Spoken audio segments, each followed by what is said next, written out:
إلى الجدة لوسي مع المحبة. لماذا التطور حقيقة؟ قدم جيري كوين أستاذ الأحياء في جامعة شيكاغو كتابه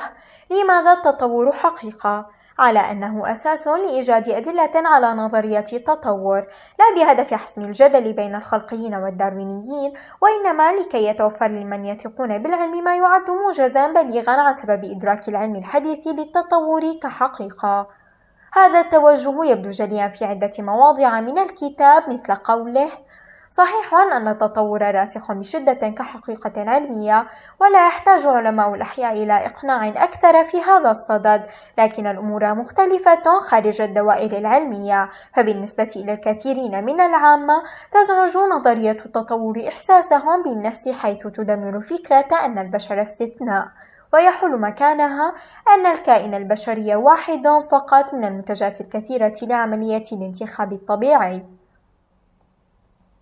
لم يتسع صدر كوين الحائز على جائزة ريتشارد دوكنز لهذا العام لنظريتين متقابلتين في تفسير نشأة وتطور الكائن الحي، فتحرك نحو إثبات صحة ما يطرحه العلم بدافعين رئيسيين. الأول أن للأصولية الدينية دورا أساسيا في مهاجمة نظرية التطور وتشويهها، فيقول في الفصل الأول: هذا مرده عادة للدين، إذ لا يوجد نظرية خلق لا تتبع لدين. أما الدافع الثاني فهو التشوش وعدم الفهم والغموض الذي يكتنف التطور بالنسبة لعامة الناس، مما يؤدي بهم إلى رفضها ومحاربتها.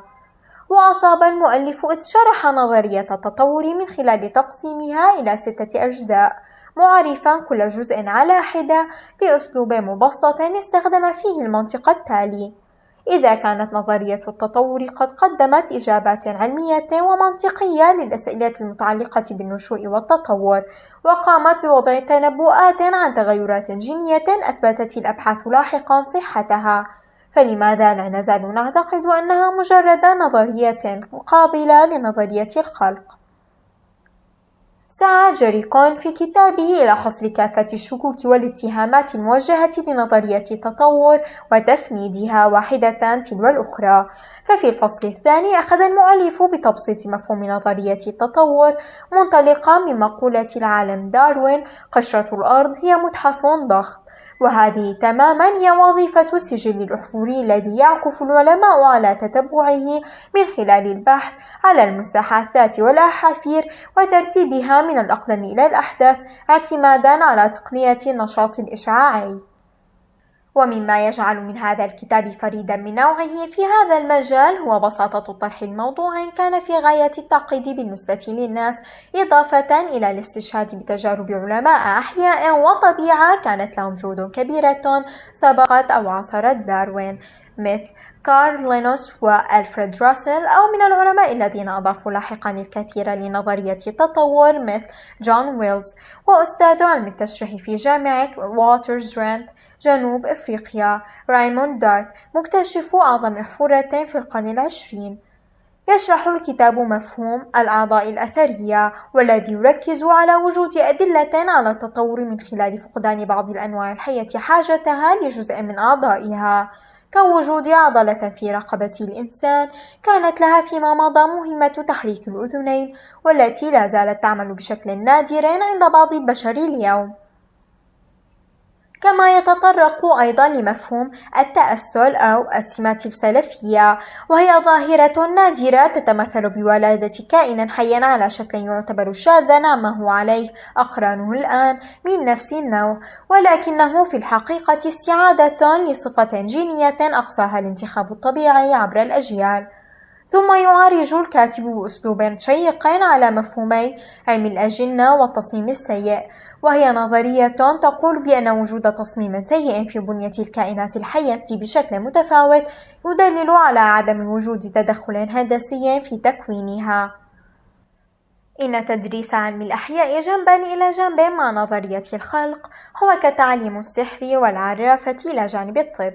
هكذا يوظف كوين عددا من الأمثلة والقصص القصيرة في الكتاب ليعطي نوعا من التشويق للقارئ أثناء التعامل مع أفكار علمية مجردة مثل الجغرافيا الحيوية والجرف القاري والتطور التقاربي، وهو المفهوم الذي شرحه الكاتب في الفصل الرابع، مبرهنا من خلاله على 3 أجزاء من نظرية التطور. وفي الفصل آلة التطور توسع في مفهوم الانتخاب الطبيعي، وعمد إلى إزالة اللبس الشائع عن ارتباط هذا المفهوم بالصدفة من خلال التدرج في شرح مراحله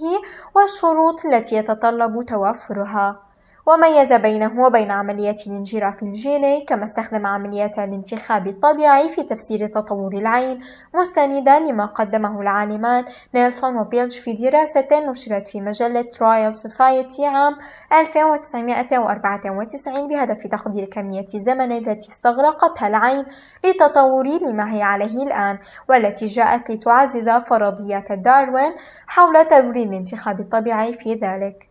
ويخصص الكاتب فصلا عن قيادة الجنس لعملية التطور من خلال الانتخاب الجنسي، وهي زيادة فرصة الفرد في الحصول على شريك جنسي من خلال التخلي عن فائدة ما لصالح التكاثر. إلا أن كل ما سبق على أهميته ما هو إلا بداية رحلة الشائقة مع هذا الكتاب،